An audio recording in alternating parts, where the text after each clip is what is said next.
అవునే, పక్కింటోడు ఫంక్షన్కి పిలుస్తా ఉన్నారు కదా, మళ్ళీ ఏం పోతావా నువ్వు ఫంక్షన్కి? ఆ, అదే అది అదే చూడాలండి. ఊరికే పోయాకైతే ఏమన్నా పెట్టాలా కదండి, ముయ్యి అయినా పెట్టాలా, లేదంటే ఏదైనా గిఫ్ట్ అయినా ఇవ్వాలి కదండి. ఊరికే పోయాక ఏమవుతుందండి, ఎట్లయితే చెప్పండి. కాదే, కొంచెం మేము ప్రాబ్లమ్స్లో ఉన్నాం కదా, అర్థం చేసుకోరా వాళ్ళు.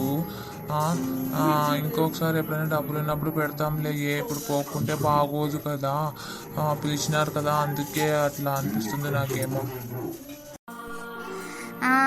అట్లా కాదులేండి, రిలేషన్స్ అర్థం చేసుకోరు. ఉత్తు చేతులతో పోతే అల్లాడుకుంటూ వచ్చిందమ్మా అంటారు. ఇంకా పక్కింటి వాళ్ళు ఇలాంటి ఇంకేం ఊరుకుంటారండి.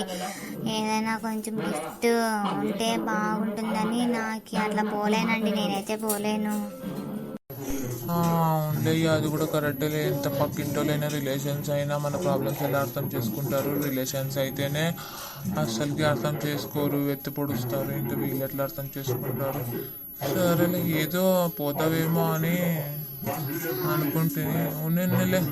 ఇంకా మన పరిస్థితి బాగాలేదు కాబట్టి ఇంకేం చేయలేము.